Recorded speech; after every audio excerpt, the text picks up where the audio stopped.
The Vegans es el nombre que es agresivo, pero se crea en una idea que va cambiando o mejorando con el tiempo y las generaciones.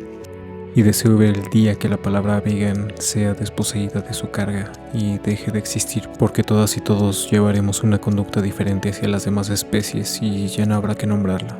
Mientras tanto, estamos para cuestionarnos todo, a vegans y no vegans, nuestras acciones y el cómo afecta para bien o para mal a todas y todos.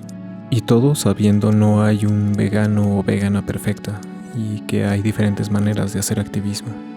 Sin olvidar que el orgullo no ayuda a las demás especies. Solo es una pequeña masturbación para sentirse diferente, y aunque la acción de dejar de explotar animales sigue siendo importante y relevante, su negación a escuchar las demás voces, procesos y formas frena el verdadero motivo que nos atañe a todos, todas y todes verdaderamente: dejar de explotar a las demás especies. El motivo por el cual nos denominamos vegans. Mi nombre es Junio y cada semana estaremos entrevistando, entreoyendo y escuchando y preguntando a diferentes personas que ponen los cimientos para esa utopía de libertad.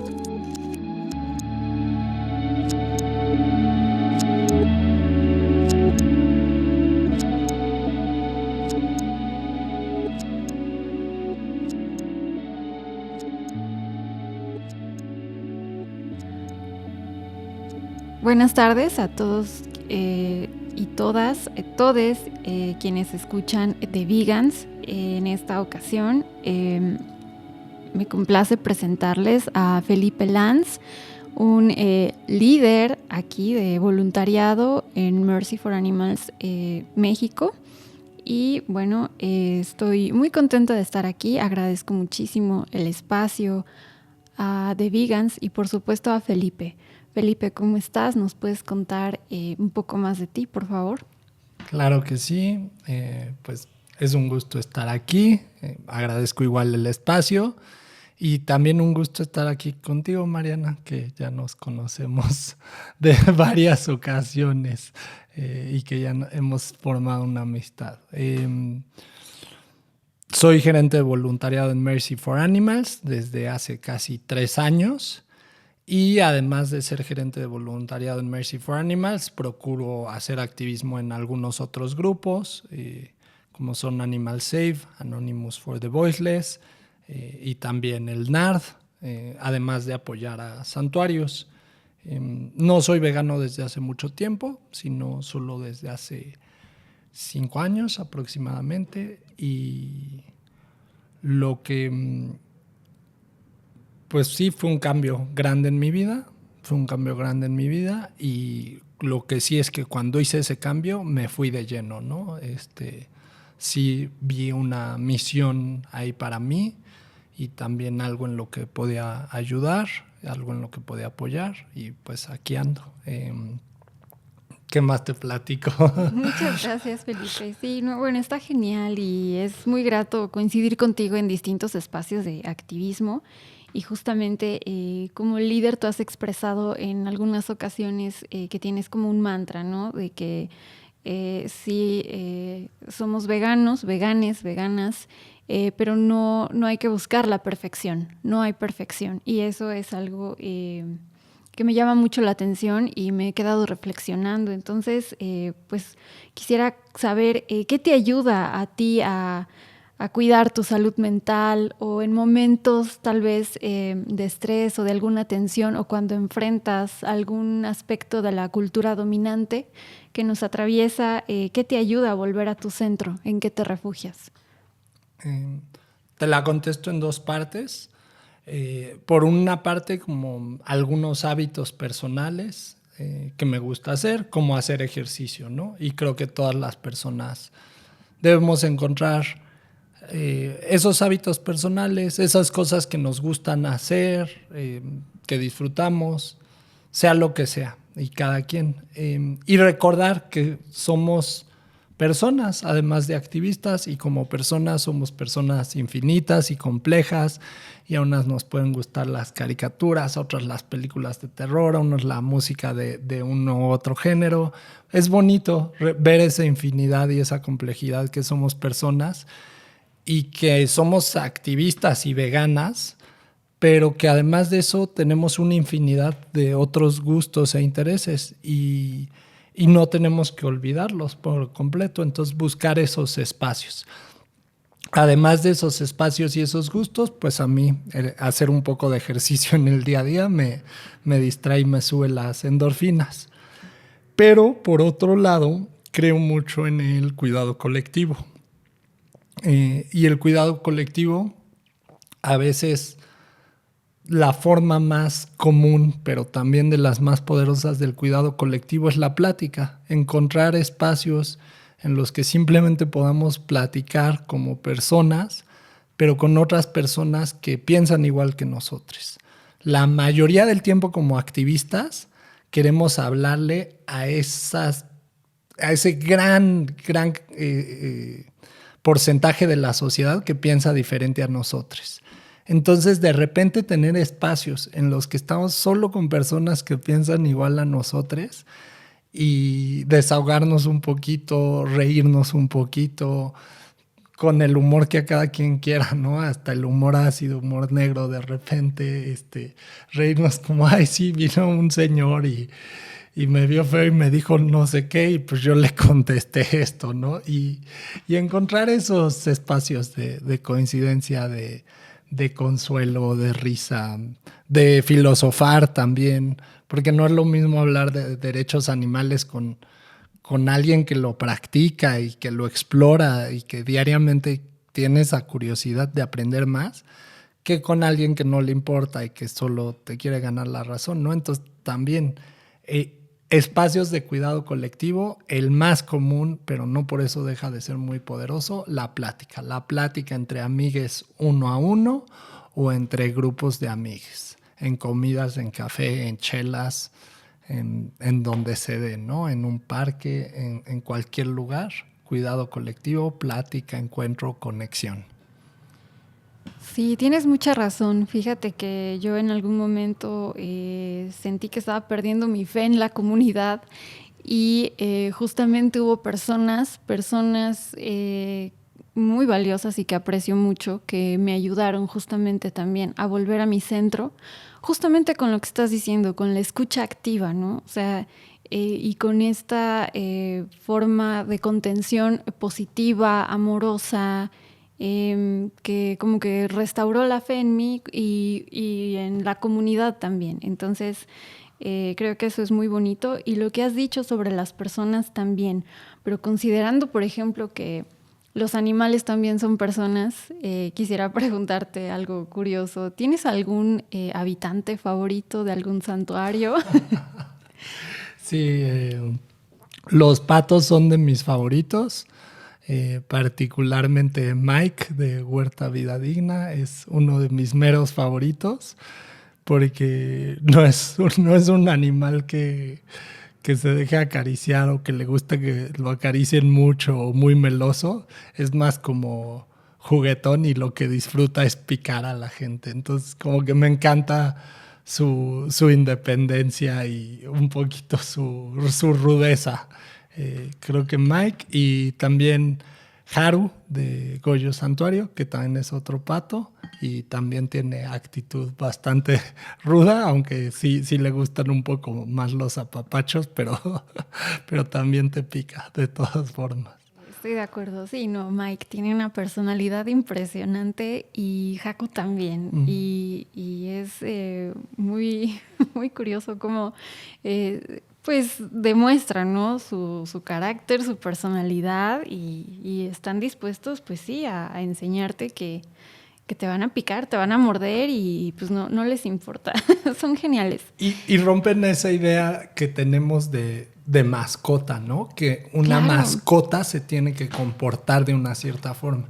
Y pues realmente, como tú dijiste, son personas, están aquí con nosotros, no para nosotros. E incluso en ámbitos de convivencia y de ya más cariño, que rompen esa idea de que les tenemos que educar a que se comporten de una cierta forma. No, se van a comportar de acuerdo a su personalidad y a sus intereses y a su forma. Sí, por supuesto. A mí me han enseñado a decir que no. Yo tenía muchos problemas para saber decir que no. Y por ejemplo, con Ista y Popo de Huerta Vida Digna, aprendí lo que era decir no.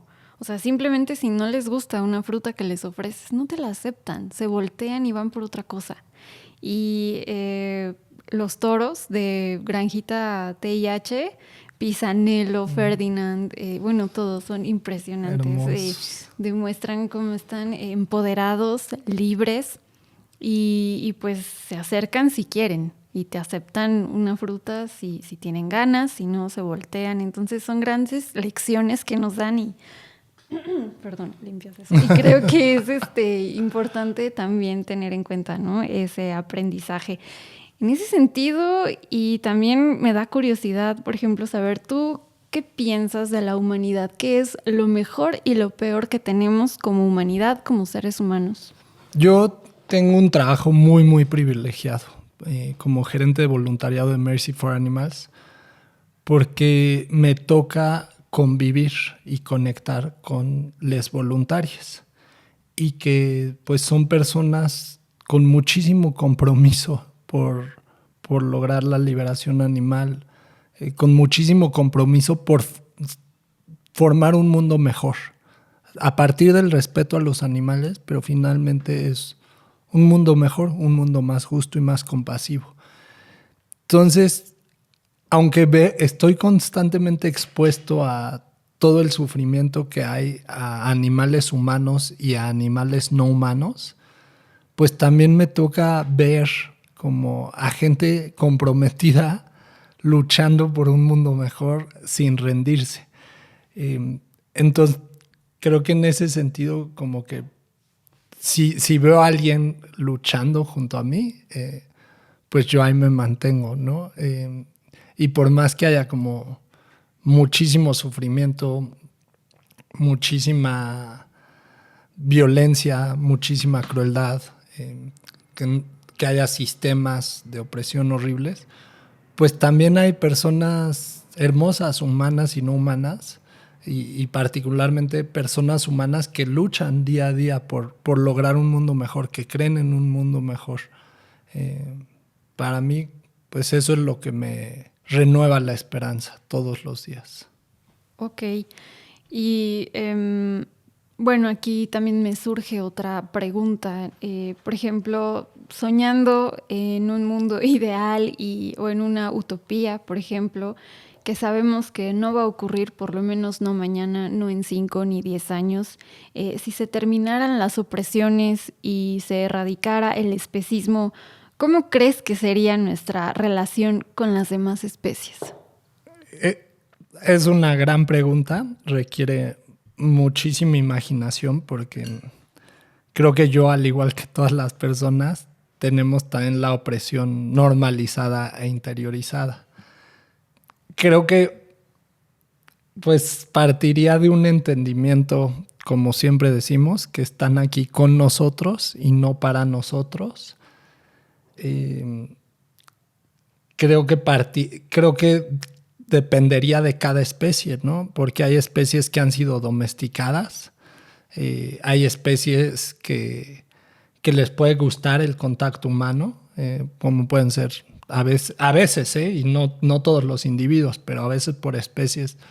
Hay especies que les puede gustar el contacto humano y que han sido domesticadas, ¿no? Pueden ser cerdos, vacas, toros, gallinas, patos.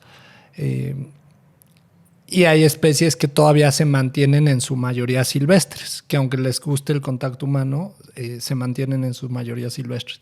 Entonces no creo que la relación con las demás especies sería de una única forma, sino que dependería y podría haber una relación de cariño, respeto, pero también un cariño más cercano, como miembros de la familia.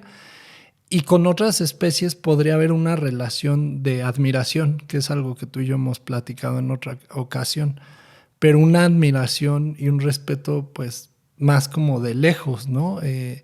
Quizás con áreas naturales protegidas a las especies silvestres y con safaris de fotografía, pero pues mucho menos invasivos de lo que estamos acostumbrados. En resumen, creo que la relación con las demás especies dependería de cada especie y también de cada individuo. No sé si me di a entender.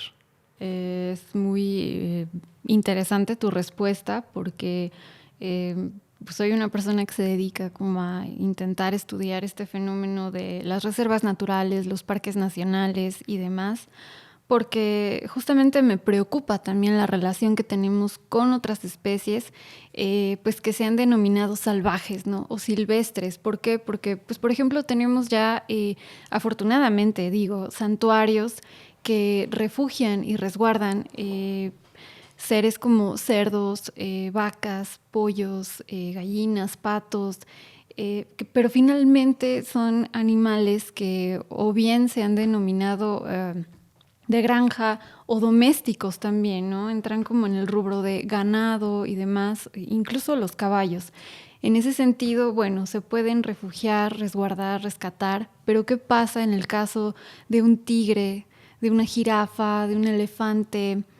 Y eso me quedo corta porque no estoy considerando los animales marinos, ¿no? Que sería otra situación. Pero por lo menos aquí en tierra firme, ¿cómo crees que podamos resolver el problema de la competencia por el espacio entre las demás especies y la nuestra? Justamente porque hay ahorita tremendos problemas al respecto, ¿no? Está el caso de los elefantes en Botswana y hay muchos ejemplos realmente que por intentar conservar a unos se ataca a otras especies o los propios humanos toman decisiones de erradicar a cierta especie o bajo el argumento de controlarles la población para no dañar a otros. Entonces, pues, ¿qué nos puedes decir al respecto? Antes de responder tu pregunta, antes de que me parece más complicada, algo que me parece más simple es tumbar la tiranía del uso del espacio por parte de la especie humana. Esa competencia del espacio es algo más sutil, pero la tiranía del uso de la especie, de la especie humana, del uso del espacio, es terrible. Porque simplemente si todo mundo adoptara una alimentación a base de plantas, se usaría entre una tercera y una cuarta parte de lo que se usa hoy en día para cultivo, para alimentar especies no humanas que después se van a matar y se van a usar para consumo de los humanos. ¿Por qué? Porque al comer directamente plantas absorbemos muchas más calorías de las que se generarían dándole esas plantas a animales que van a ser explotados y que después van a ser para consumo humano. Entonces, si todo mundo adoptáramos una alimentación a base de plantas, se liberaría muchísimo uso de espacio. Creo que hoy en día no hay una competencia por el espacio, o no es el mayor problema. El mayor problema es la tiranía del uso del espacio de la especie humana. Y una vez liberando todo ese espacio, seguiría la pregunta de la competencia, pero se habría liberado muchísimo espacio. ¿Me explico? Entonces, aunque sí entraríamos como en estas tal vez más sutilezas, más complicaciones de conservamos unos, pero afectamos otros, pero ya habríamos liberado muchísimo más espacio y con lo que conlleva además, mucho menos huella de carbono y mucho menos huella hídrica. Entonces estaríamos liberando muchísimos recursos para toda la humanidad. También no es posible que haya gente muriéndose de hambre mientras se crían y se matan masivamente al año animales no humanos, mientras también hay personas humanas muriendo de hambre que con un sistema a base de plantas se puede alimentar a toda la población global. Muchas gracias por esta reflexión. Creo que es clave lo que has dicho, ¿no? Esto de la tiranía humana, ¿no? En el uso del espacio, porque finalmente somos muy conscientes del tipo de uso que estamos dando, pero hay justo eso, tiranía, negligencia, corrupción y muchísimos intereses detrás, ¿no? Por parte de las industrias y los gobiernos también que están coludidos y pues pareciera que no quieren, ¿no? Abrir este espacio que hace tanta falta y que es ya urgente y necesario liberar.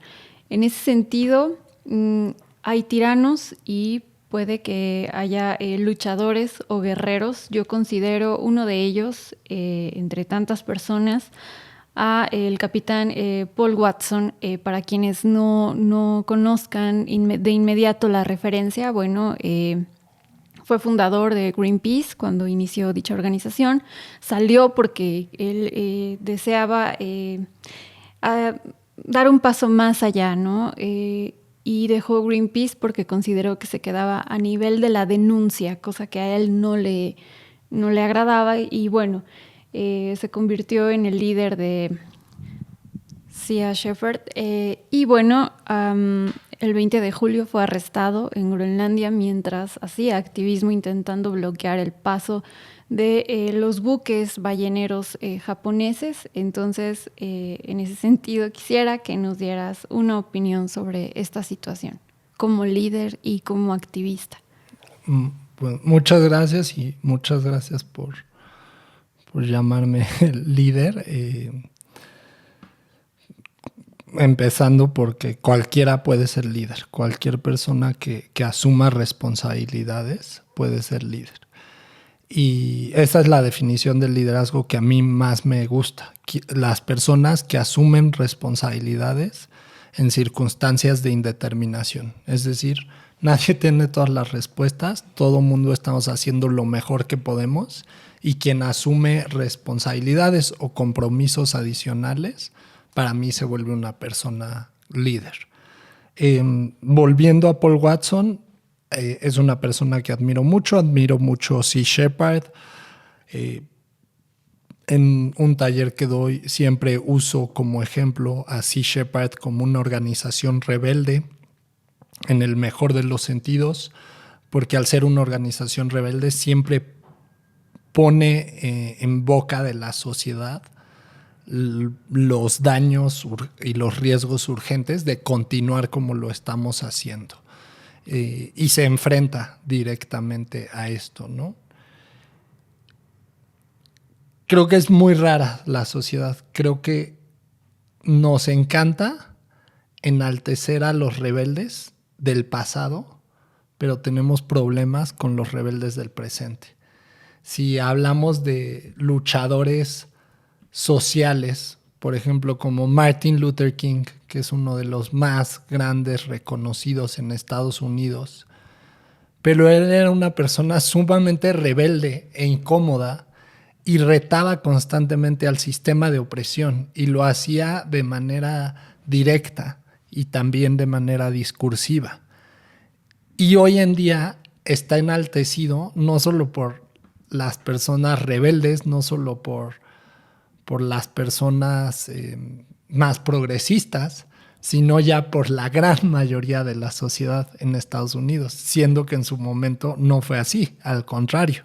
Era una persona perseguida, combatida y ridiculizada, y combativa en todos los sentidos, directamente o en el sistema o discursivamente. También, si vemos la ficción, por ejemplo, la Guerra de las Galaxias, nos ponemos del lado de los rebeldes y en contra del imperio y en contra de un sistema de opresión. Sin embargo, en la realidad, pues no toda la sociedad se pone a favor de los rebeldes y no toda la sociedad se pone en contra de la opresión. Es muy raro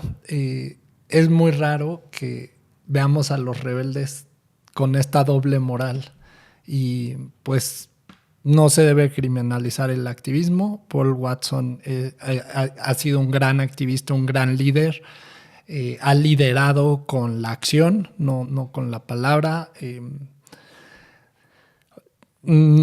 Es una estrategia para callar a los rebeldes, o para que les dé más miedo, o para mantener las cosas como están. Pero las cosas cambian con las acciones de personas rebeldes como Paul Watson. Luchemos para que lo liberen, pidamos libertad al gobierno de Dinamarca, y continuemos activando, cada quien a nuestra forma y a nuestro estilo, pero continuemos activando con este gran ejemplo, porque las cosas no cambian por sí mismas, cambian por las personas que luchamos por esos cambios. Muchas gracias, Felipe, por esta gran respuesta, por la referencia a Martin Luther King, a lo que sucede detrás pues del sistema finalmente, de cómo fue atacado también en su época, ¿no? Ridiculizado, dices tú, y esta referencia que haces a la Guerra de las Galaxias. Mira, no soy una conocedora ni una fan, pero estoy al tanto de la última película.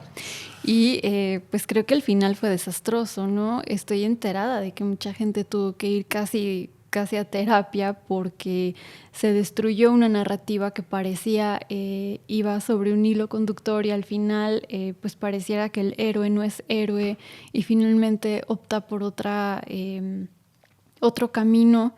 Y hay una chica también que se queda sola y es como un panorama muy desolador. Incluso en la ficción parece que los líderes quisieran que nos convenciéramos de una narrativa distópica y que nos, no sé, que sea como hacia rendirnos tal vez. Y creo que tu mensaje es poderoso porque finalmente insistes en la esperanza y en seguir luchando. Creo que eso es lo que nos va a mantener, ¿no? Pues yo creo que incluso como personas veganas tenemos que a veces ser antropocentristas o antropocéntricas. Y creo por dos razones. Una, porque hay muy pocos casos de los animales resistiendo de manera organizada. Obviamente se defienden, ¿no? Con patadas, con gritos, con mordidas, buscan huir, se defienden de todas las formas que puedan. Pero hay muy pocos casos de que luchen de manera organizada y sobre todo a nivel masivo, ¿no? Un caso que curiosamente generó muchísima simpatía fue el de la orca Gladys, que hundía barcos de millonarios y generó mucha simpatía en todas las personas, no solo en personas veganas. Pero en general somos las personas humanas quienes luchamos por la liberación animal. A diferencia de otra lucha, la población oprimida no es la que directamente se está defendiendo, ¿no? Por ejemplo, si pensaras en el feminismo, son mujeres feministas que están luchando en contra de su misma opresión. En este caso somos personas humanas luchando por la liberación de personas no humanas o de personas animales. Entonces, en ese sentido, yo creo que tenemos que ser antropocentristas y buscar generar comunidad y enfocarnos también en el cuidado colectivo de la comunidad humana que va a lograr esa liberación animal. Yo he escuchado mucho la opinión contraria, que siempre va como del lado de sí, yo la puedo estar pasando mal, pero el animal la está pasando mucho peor, ¿no? Entonces, por eso, como que digamos casi que mi sufrimiento no vale. Y yo tengo la aproximación completamente diferente. Yo creo que es una lucha de largo plazo. Si fuera lucha de corto plazo, si digo, todos renunciamos a nuestras chambas, vámonos a activar, vamos a dejarlo todo porque el día de mañana lo logramos. Pero no creo que sea así. Y al ser de largo plazo, de 10, 20, 50, 100 años, entonces creo que tiene que ser sustentable. Tenemos que pensar en nosotros mismos, estar bien con nosotros mismos, en nuestra persona, con nuestras circunstancias, con nuestro cuidado colectivo, para lograr esa liberación animal o para lograr empujar hacia esa liberación animal. Sé que quizás suene muy mal, pero en ese sentido creo que está bien cierto antropocentrismo dentro de la lucha por la liberación animal. No, no está mal para nada. Yo creo que está muy bien y has tocado un punto importante. En ese sentido, creo que todas las organizaciones y líderes de organizaciones tienen que poner atención a eso. Finalmente, si la comunidad es tan importante, hay que también formar mecanismos dentro de las organizaciones para que sea saludable la convivencia y no en afán de esconder y ocultar cuestiones negativas que estén ocurriendo, sino pues justamente que sea un ambiente sano, ¿no? Para todas, para todos, y seguro también, que sea seguro y que se fomente la empatía, la escucha activa. Y hay algo también que se conoce como justicia transformativa, ¿no? Que no se trata de castigar, ¿no? De rechazar, aislar a alguien que haya cometido una falta, un error o que haya caído en una acción lamentable hacia otro miembro o integrante de la comunidad, sino,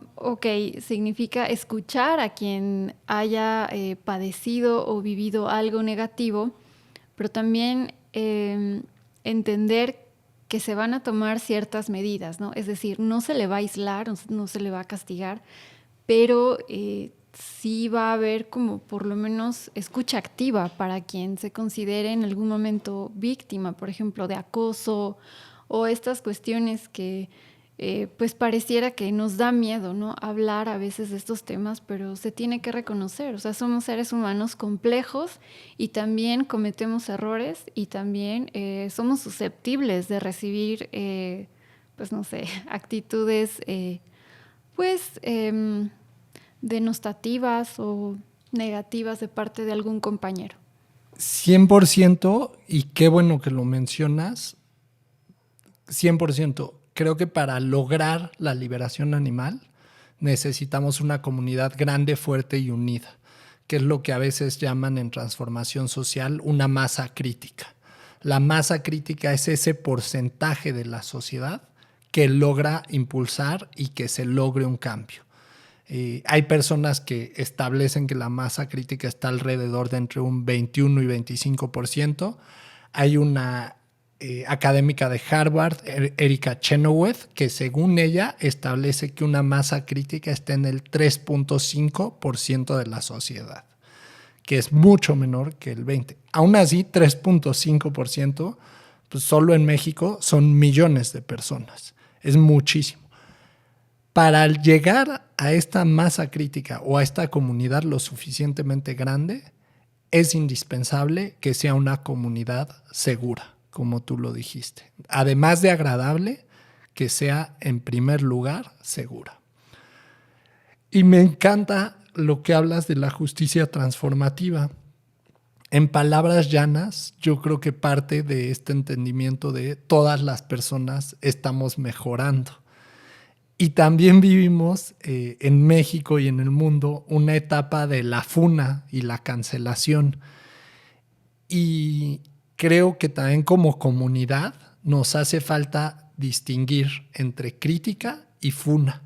No todo lo criticable es necesariamente funable. Y no porque una persona o una organización o restaurante, etcétera, no porque haya cometido un error, ya es funable. Criticable sí, y la crítica nos ayuda a crecer como movimiento, como personas, como organizaciones. Pero simplemente cancelar y decir esto está bien y esto está mal, como tú dices, aísla y no ayuda a transformar, no ayuda a aprender, no ayuda a mejorar. Entonces, yo así entiendo un poco uno de los fundamentos de la justicia transformativa es que todas las personas y también organizaciones, colectivos y emprendimientos estamos en un proceso de mejora. Y ahora sí, como citan muy comúnmente de la Biblia, quien esté libre de pecado, que lance la primera piedra. Todas las personas cometemos errores y aprendemos mucho más, creo, cuando se nos da una cierta generosidad, ¿no? Sobre todo si esos errores se atienden y se busca un aprendizaje y, como dices, una transformación. Gracias por mencionarlo y traerlo a la mesa. No, pues gracias a ti también por todo lo que has comentado, pero me lleva a pensar que justamente tiene que haber un esquema de valores y un compromiso dictado por la comunidad en donde se tengan claros los valores, ¿no? Por ejemplo, vamos a escucharnos entre todos con empatía, incluso con ternura, que es un concepto tal vez que nos da miedo por el sistema patriarcal en el que estamos, pero que también es necesaria, es importante y es vital para finalmente poder formar estas sociedades pacíficas o empáticas y poder justamente llevar la lucha pues a otro nivel, porque si no va a ser imposible, ¿no? Completamente de acuerdo. Me da la curiosidad, ¿tú de dónde crees que surge una escucha con ternura? ¿O cómo se vería una escucha con ternura? ¿O una interacción con ternura? Bueno, pues sí, tengo varios ejemplos, pero el más reciente considero que me ocurrió justamente haciendo un voluntariado pues en una colecta de firmas, ¿no? Contra las corridas de toros. Yo cometí un error, por ejemplo. Yo me salí tal vez del esquema de valores porque se acercó pues por curiosidad, ¿no? Una persona al stand y finalmente dijo, no, yo no voy a firmar, a mí sí me gustan los toros. Entonces yo inmediatamente lancé cual maldición, dije, pues ojalá se pique, ¿no? Con una aguja o algo y vea lo que se siente, ¿no? Pero quien me escuchó tuvo la paciencia y pues sí, la ternura para decirme, mira, y me puso un ejemplo personal de algo que había ocurrido como algunos le llaman, tipo karma, en donde inmediatamente de que una persona lanzó como algo así como lo que yo dije, le ocurrió algo negativo a alguien que quería. Entonces, pues me dejó pensando mucho y entonces no fue necesario que me dijera, oye, eso no se hace o no lo vuelvas a hacer. O sea, simplemente fue como, me puso el ejemplo. Desde luego el tono de voz era afable, era apacible. Y pues yo solita, ¿no? Yo fui la que se quedó pensando en lo que hice y en el compromiso conmigo misma para en adelante no caer tan fácilmente en ese tipo de provocaciones. Porque también no es que sea usual en mí, pero desde luego muchos activistas estarán de acuerdo conmigo en que llega un momento en el que puede ser desesperante lidiar con personas así. Para quienes estamos, por ejemplo, en el Cubo, en Anonymous for the Voiceless, en cualquier tipo de activismo siempre es difícil lidiar directamente con personas no veganas. Entonces, claro que hay, digamos, códigos de conducta, o se nos dice cómo llevar a cabo una conversación, cómo abordar a las personas, pero justamente esta contención que a veces nos hace falta, o este descanso también que necesitamos a veces, ¿no? Para justamente no caer en estas actitudes, ¿no? Y de no juzgarnos finalmente entre todos, porque podría, por ejemplo, ¿no? Tomar como una actitud victimizándome así como de, o sea, encima de que el señor es taurino, yo soy la que se tiene que controlar. No, o sea, reconocer en qué parte yo estoy incurriendo en un comportamiento ajeno a los valores, por ejemplo, de Mercy for Animals, si es que porto la playera de la organización, y más allá de la playera, o sea, es lo que simboliza, ¿no? O sea, a eso me refiero, pero pues sí ser consciente de lo que estoy haciendo, ¿no? Me recuerda algo que dijiste hace rato, que nos compartiste, que tuviste una pérdida de fe y hasta como que ya lo hemos platicado, te tomaste como un descanso, un alejamiento y dijiste, y hubo otras personas que me inspiraron a retomar, ¿no? Hubo otras personas humanas que dije, y pues pienso en esto, ¿no? De por sí ya es una lucha, digamos, pendiente arriba, ¿no? O contracorriente, o como lo quieras ver, es una lucha muy difícil, titánica. Queremos cambiar el mundo. Eso es lo que queremos hacer. Es una tarea grande.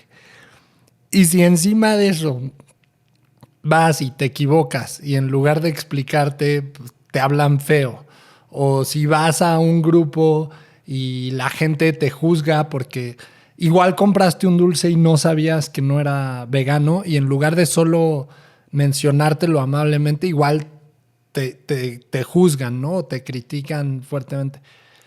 Pues cometiste un error, ¿no? Simplemente no es que tu compromiso sea menor. Si encima de la lucha agregamos malos tratos entre las mismas personas humanas, se vuelve aún más pesada nuestra carga. Entonces, lo que sí tenemos que luchar y cargar, pues nos lo echamos. Pero pues no hay que echarle piedras extra a esa mochila, ¿no?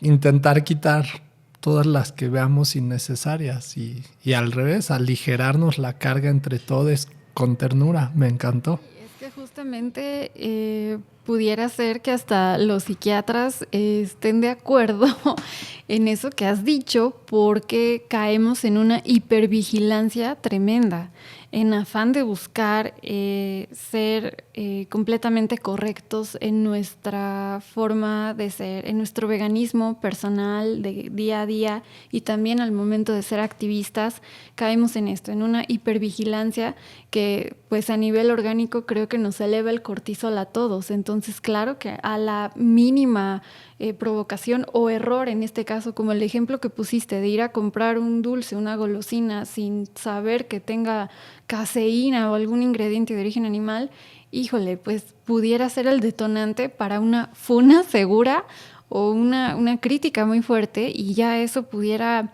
ser que nos, pues sí, que nos haga sentir mal al punto de no sé, llevarnos como a un colapso, ¿no? Pudiera ser, digo, no lo sé, pero pudiera ser. Colapso en el peor de los casos, o simplemente de decir, pues prefiero no ir a activar porque no quiero que me critiquen o no me siento con comodidad en ese grupo, entonces prefiero no ir a activar. Y necesitamos millones de personas activando, millones de personas activamente luchando por la liberación animal. Busquemos que los espacios, los colectivos, los grupos, las mismas amistades, que sean lo más amables y tiernas y generosas, bajo el entendido de que estamos en un aprendizaje constante todos. Y que cuando haya errores, pues que sí haya una justicia transformativa, como mencionas. ¿Sabes qué? Esto fue un error. Busquemos la forma de que no vuelva a pasar o pase menos, pero sin funar, cancelar o perseguir. Muy cierto ese término también. Sí, por supuesto, porque ya de por sí todos, todas, todes tenemos una personalidad ya construida, ¿no? Puede que seamos ansiosos, puede que seamos, no sé, hiperactivos, lo que sea, la característica, cualidad o virtud que tengamos, más allá de los defectos, porque no se trata de eso, pero que nos puede jugar en contra en algún momento si ocurre lo contrario, a una escucha activa, ¿no? Y a esta empatía a la que nos hemos referido. Entonces, pues sí, es de ahí que mencioné lo de la ternura y creo que es importante tenerla, pues, con nuestros compañeros y con nosotros mismos también. Y pues ha sido muy, muy agradable charlar contigo, Felipe. Muchas gracias. Al contrario, muchísimas gracias a ti y a The Vegans. Y nada más quisiera cerrar, además de mi mantra que mencionabas, que decía compromiso, no perfección, también yo constantemente digo, los animales no están solos y quienes les defendemos tampoco. Estamos en comunidad. Sigamos en comunidad, sigamos tejiendo comunidades y sigamos nos apoyando para esta lucha a largo plazo. Que así sea, Felipe. Muchas gracias, de verdad. Este podcast es presentado por A Máximo Volumen. Puedes apoyar este proyecto siguiéndonos en Instagram en @de.vegans. Gracias por escuchar y por compartir.